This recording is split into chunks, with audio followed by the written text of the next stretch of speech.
So this morning we're putting two texts in conversation with one another. A text from the Gospel in conversation with a text from the Hebrew Scriptures. And the Luke text is actually last week's lectionary text. But what Luke will do in the following sections of Luke that we will sit with for the month of September and into October is setting up a discipleship series. Here's what it looks like to be a disciple of Jesus. And so I wanted to start at the beginning. So we just rewound ourselves a week. But here we are in the 14th chapter of Luke, and this chapter can be very difficult for some of us. Who reads this chapter and goes, eh? Yeah, Alita, I love it when people are honest in a sanctuary on Sunday mornings. It's a pretty good place to tell the truth. This is a weird passage. Jesus says some pretty wild things. And what's happening here is these huge crowds have been following Jesus as he's preached from place to place. And this is the first time that Jesus really turns around and says something kind of sharp and biting. I think Jesus is testing the waters a bit, trying to figure out what the lay of the land is. And he says these things, hate your family, give up all your stuff, and count the cost. Right? The story about the builders, the story about the king going to war. This is about being really clear in your mind what the cost is to discipleship in this case. And these words about hating your family, giving up your possessions. So I think this is one of my pet peeves with the modern church, the church of today. I think we spend far too much time trying to appeal to a market-driven society in church. We shape our ministries and our Sunday morning experience around low-cost, low-risk terminology, right? We try to fit our Sunday mornings into an hour and a half, and we don't even like that. It would be better if it was 60 minutes, Jen. I know. We want to sell you a quick and easy church experience to squeeze in between your morning coffee and your Sunday afternoon brunch. We're not going to ask too much of you. Just, can you pitch in every once in a while? Can you get to church on time? We're trying to figure out how we can come in with a lower and better offer so we win your attention and your time and maybe some of your resources during stewardship season. We do this especially with an eye on young people these days. How can we make it as easy as possible for you so you can join us, pull your kids out of bed in the morning, and show up in our sanctuaries, right? We want to capture you because we know that there are a dizzying array of options, other things that you could be doing on Sunday morning, and other things that really you need to be doing, spending time together as a family when we know that the work week is so crazy and so hectic for so many of us. But there is really no way to spin Christianity as a low-cost, low-risk endeavor. Following Jesus means giving things up. And Jesus is telling us that by engaging in some purposefully provocative hyperbole. Hate your family. Does Jesus really mean hate your family? Does the Jesus of love and the God of love and justice really mean hate your family? No. Jesus is calling us out prophetically, right? Provocatively. And the Hebrew word for hate actually means allegiance. So this is what happens when we translate things badly. We've translated this word that really means allegiance. Who's your allegiance going to be to? What are your choices going to show about you? We've translated it to hate, but a much better translation would be allegiance. Where is your allegiance?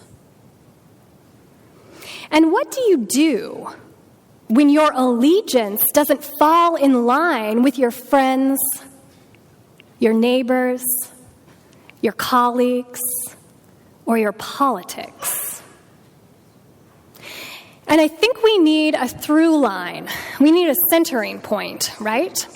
And that's what Jesus is calling us to, a centering point, a through line that we can say, my allegiance is to this.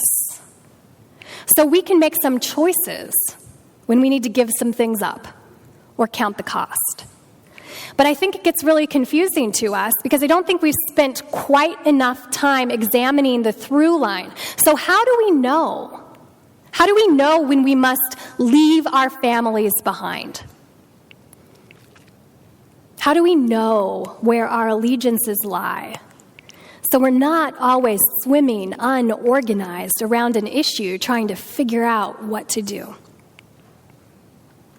And then what do we do when that doesn't fall in line with our friends or our neighbors or our colleagues or even what party we've aligned ourselves with?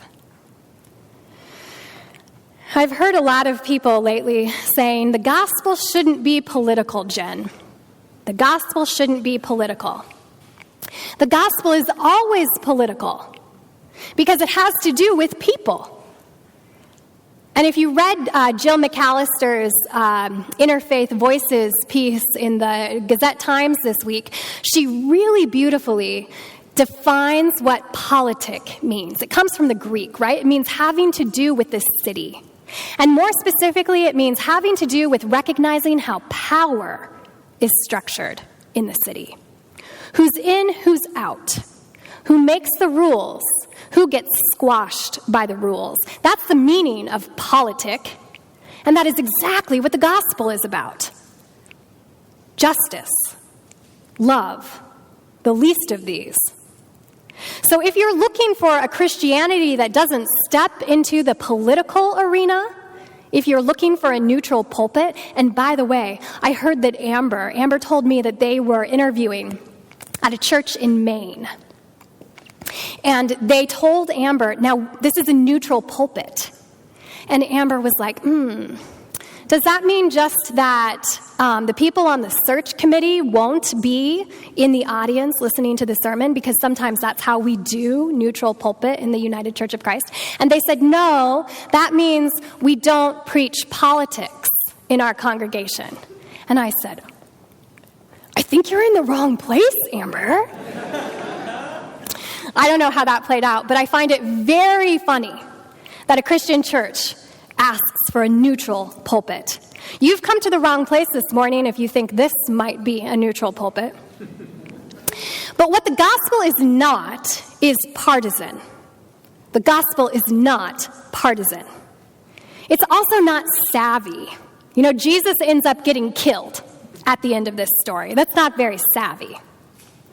We're not playing a game when we're dealing with the gospel. It's not a chess game. We're not asking to tally the likelihood of what will happen if we make this move or that, or who will have to get to come to our side and buoy us against this opposition or that opposition.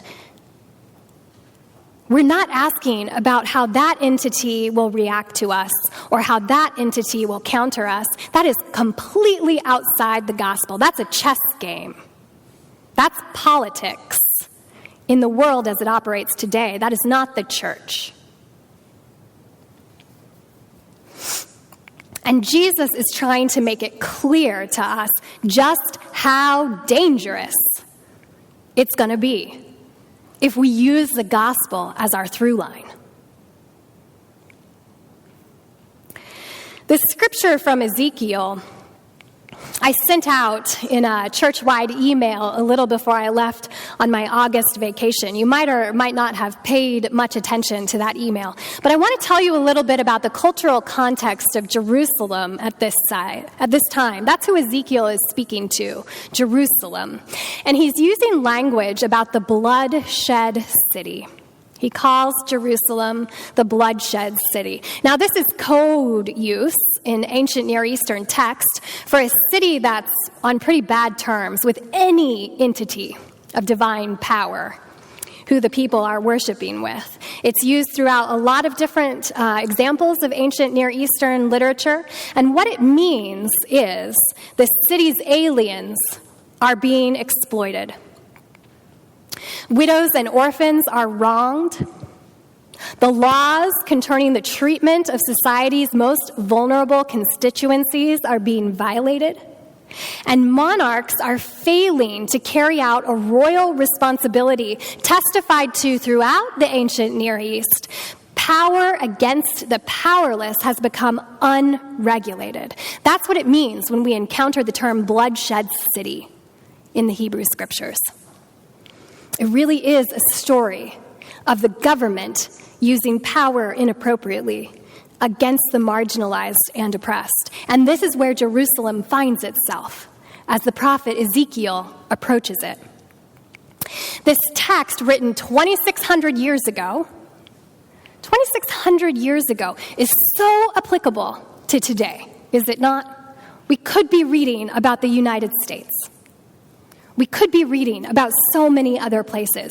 It's speaking to the use of public power to create public harm. It speaks of what happens when the church is unwilling to stand up to the wolves of the system. When Torah, the absolute understanding that all of life is sacred, not some life, but the absolute understanding that all life is sacred. When Torah is violated, you find yourselves in a bloodshed city. It's not partisan, right? It's theological. Ezekiel speaks to a theological reality, and he's not asking the government to solve it. He's speaking to people of faith. He's speaking to the church. And it begs the question of us today, I think, have you gotten confused? Have we gotten confused about where the wolf is? About who the wolves are? Is the moral narrative of our country or of our congregations, of our city, is it so messed up that we don't recognize the wolf when we see it? And the wolf sometimes comes in smiling, right? And pretending to be a friend. Well, Congregational Church, if you just if you do these things, if you play by our rules in this way, if you just move some people over here, if you just stop being so loud over here, if you'll just kind of tamp down what you're doing out there with those homeless people. Let's be partners then. Let's be friends. Who's the wolf?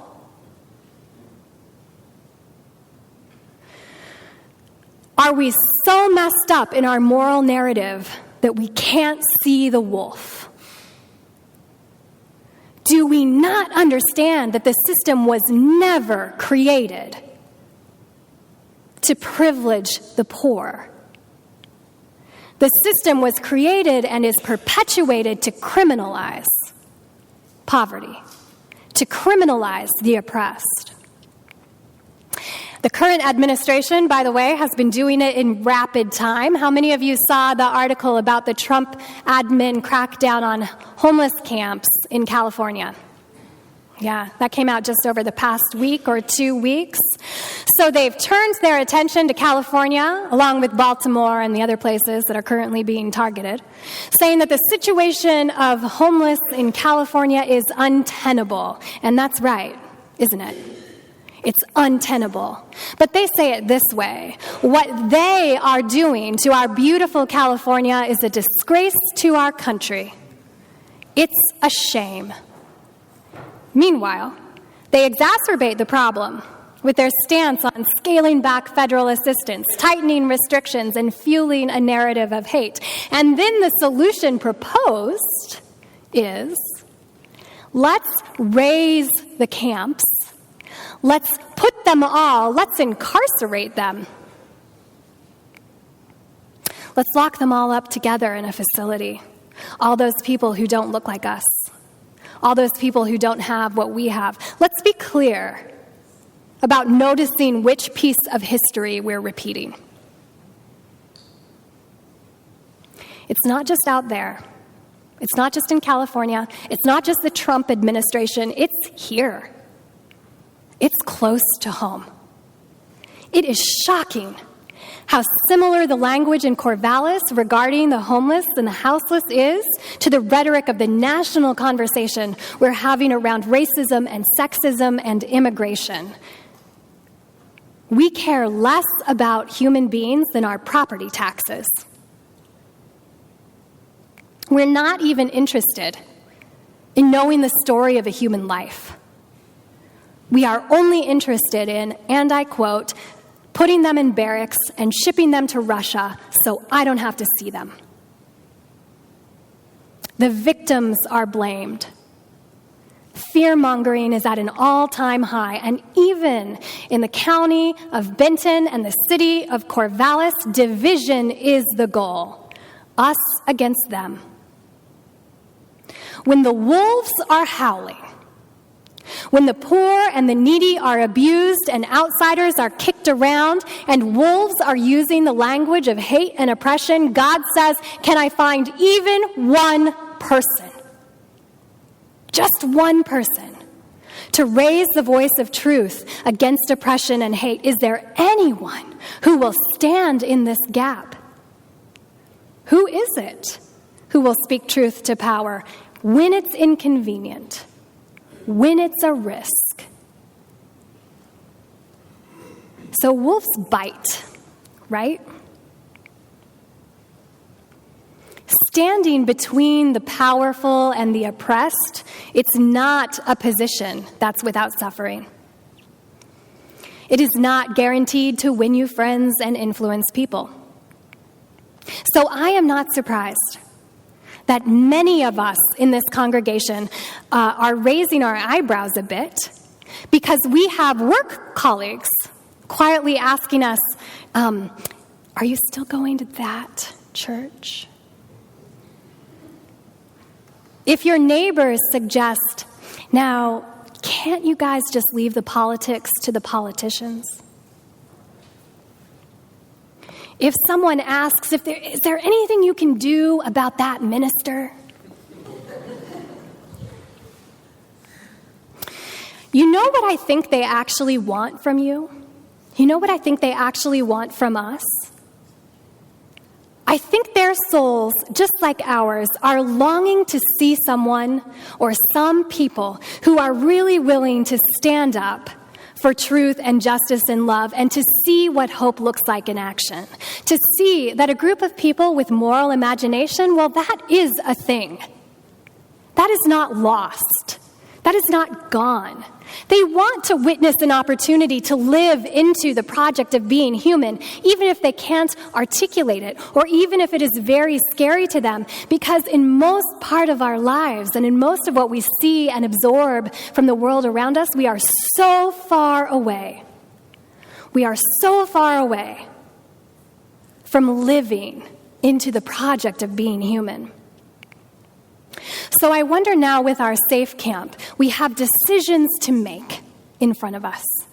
We have real choices to make about if and how we will continue our ministry in this area. And it is a moment for us, a watershed moment for us as a congregation to choose our allegiance, to do exactly what Jesus is referencing in the 14th chapter of Luke, to follow the gospel, even when it puts us at odds with people, even when it is not pretty, even when it does not go the way that we hope or expect it to go. And honestly, I've had to recenter myself so many times over the last 2 months when the legal language has become especially thick and the warnings, the scare tactics have become serious. And I've been swimming in fear, not wanting to make someone angry or thinking maybe I'm not doing the thing that's politically smart. And then I have to remember that I am swimming in the wrong water.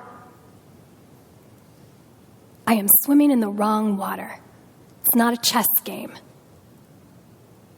My through line is the gospel, not politics, not even civics as it currently exists. When the political has gone awry, it is always and historically the job of the church to right it, to call it back to itself.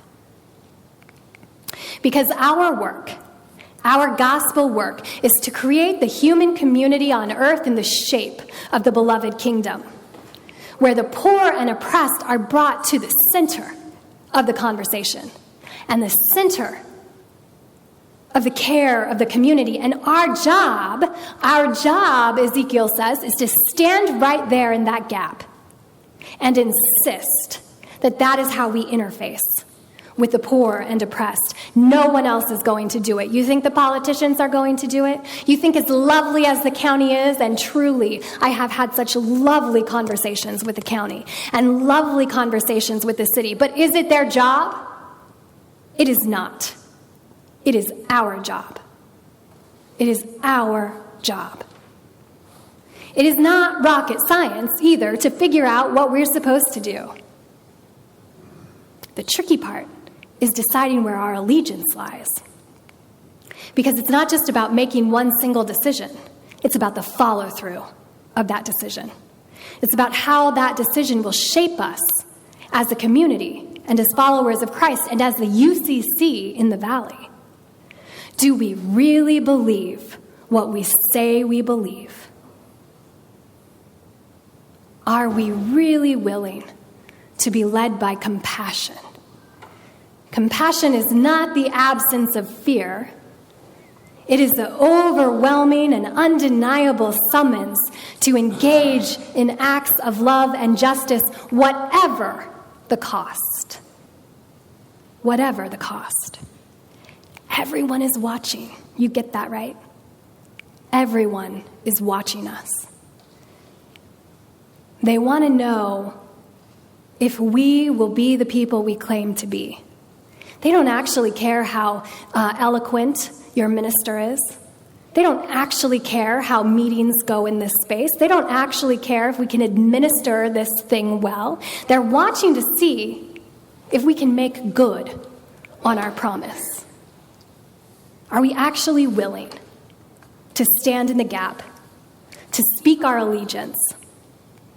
Will we be bold enough and audacious enough to live into that project and not be misled by self-interest?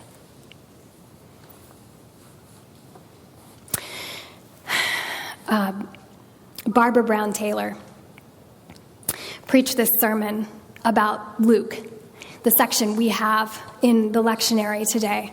And she said, Jesus interacted with thousands of people. But it's interesting that only a few are called disciples, explicitly called disciples in the text. And then, we believe that also Mary was certainly active as a disciple, and Martha was certainly active as a disciple. So at best, we have maybe this 14 identified disciples of Jesus. In her sermon on this passage, Barbara Brown Taylor said, "So if any of you came here this morning believing that you're disciples of Jesus, I guess you know better now." Because if we're honest with ourselves, most of us are much more like friends of the disciples than the disciples, right? We are willing to write a check to this cause or that cause. We are willing to show up on a Sunday.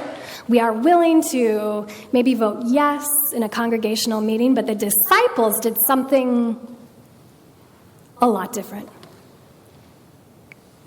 Most of the time, yes, I too am a friend of the disciples. Not just out of fear, and I think that's probably true for you too. We're not friends of the disciples just out of fear, but we're friends of the disciples because most of the time we are just not proximate to the crisis. Whatever the crisis is. We're not a church on the border, right? We're not a church in a big hub of immigration like New York City or even Portland. We're here in Corvallis, Oregon. We're not close enough to the crisis to even engage our desire to be a disciple, if that's what we engage. But be careful what you ask for, right? Be careful what you ask for, because for the last 4 years at least, we have been talking as a congregation about where does the community even need us? What does it look like to be good neighbors? What is our particular call to Corvallis at this particular moment in time? Where do our resources and abilities align with the deep needs of the world? I think God might have answered you. The question is, what will we do now? The good news of the gospel may be for everyone, but discipleship might not be. There's a real cost to choosing to live as a disciple of Jesus. And you know, what an opportunity. What a privilege. That after years of Corvallis not being able to negotiate or navigate this issue, something landed on your doorstep where you are probably the best positioned group of people in the county or the city to make a difference. The best positioned group of people. And everyone is watching. Albany, Philomath, the entire UCC, Seattle Law, University Law Center. They're watching us to see what we will choose to do.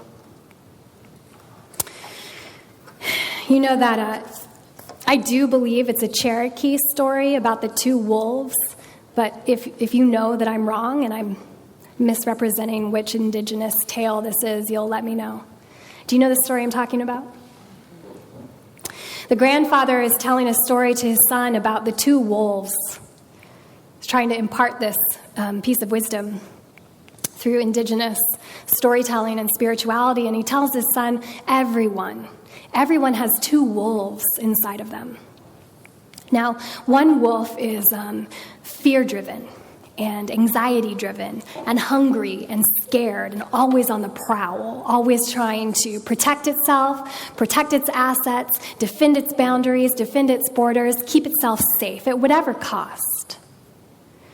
And the other wolf is less anxious, more in touch with who it is, more compassionate, less nervous about being right or being safe or being unfriended by someone on Facebook. No, that's not part of the story.